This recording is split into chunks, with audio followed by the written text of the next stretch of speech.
সেক্ষেত্রেই একটা ছবি আমাদের একটা পেজ আছে গ্রামে, সেই পেজ থেকে ছেড়েছিলেন, বন্ধুমহল পেজ, সেই পেজ থেকে ছেড়েছিলেন। আমি লক্ষ্য করেছি সেই পেজে 1 মিলিয়ন হিট করছে, কালকে সন্ধ্যার সময় আমি দেখেছি।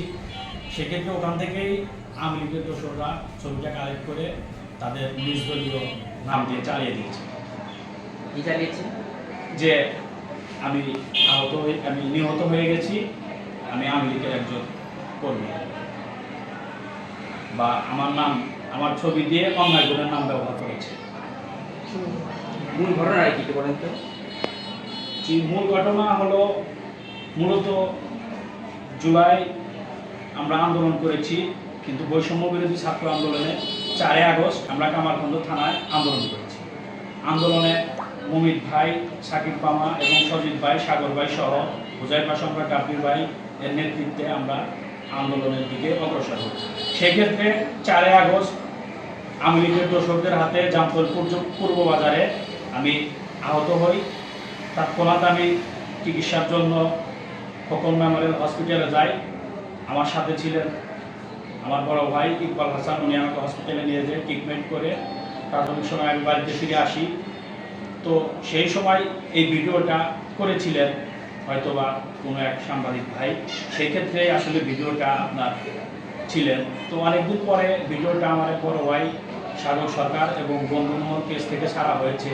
সেই ক্ষেত্রে ভিডিওটাই বিভিন্ন সোশ্যাল মিডিয়ার মাধ্যমে দেশের ভিতরে ছড়ে আছে, সেক্ষেত্রেই তারা ভিডিওটা ওখান থেকে নিয়েছে। আওয়ামী লীগের দোসররা নিয়ে তাদের নাম বলে চালিয়ে দিচ্ছে। যে যেভাবে চালিয়ে দিচ্ছে, যেমন গতকাল কি হয়েছে, গতকাল কিভাবে চালালো, গতকাল গতবার গোপাল ছবি চালাইলো, কিন্তু ছবিটা ভাইরাল হয়েছে গোপালগঞ্জের বিষয় নিয়ে। আসলে ছবিটা আমার, কিন্তু ব্যক্তিটা আমি না। তারা বলেছেন নিহত, আসলে আমি কোনো জীবিত আছি আলহামদুলিল্লাহ, ব্যক্তিটা আমি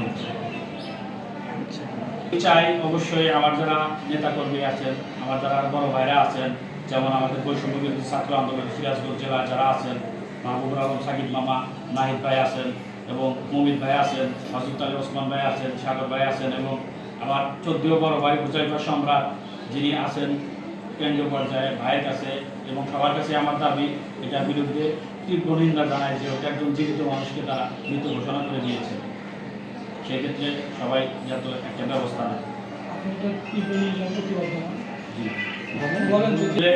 এই যে গোপালগঞ্জের বিষয়টা নিয়ে আমার সাথে যে ঘটনাটা ঘটছে, এটাতে আমি তীব্র নিন্দা ও প্রতিবাদ জানাই এবং বিভিন্ন আওয়ামী লীগের ফেসবুক পেজ থেকে যেগুলাই করেছেন সেগুলো যাতে তারা তুলে নেয়। ছেলের প্রতি যে নিন্দা জানানো হয়েছে, যে প্রতিবাদ দেওয়া হয়েছে, বিভিন্ন সোশ্যাল থেকে ছবি তুলে নামায় না, এই যে কালকের গোপালগঞ্জের যে বিষয়টা, ওখানে আমার ছেলের ছবি ব্যবহার করা হয়েছে। ইনশাল্লাহ আমার ছেলে আমার সাথেই আছে, ইনশাল্লাহ বেঁচে আছে। আর গতকাল 16 তারিখ আমাদের কামারগঞ্জ নির্বাহী কর্মকর্তা মহোদয়ের সাথে সে বৃক্ষ মেলা উপলক্ষে একটা মিটিং করেছে।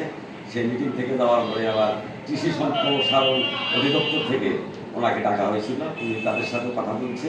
আমার ছেলে গোপালগঞ্জে যায়ও নাই, আমার ছেলে গোপালগঞ্জে মারাও যায় না। ইনশাল্লাহ আমার ছেলের ছবিটা ব্যবহার করা হয়েছে।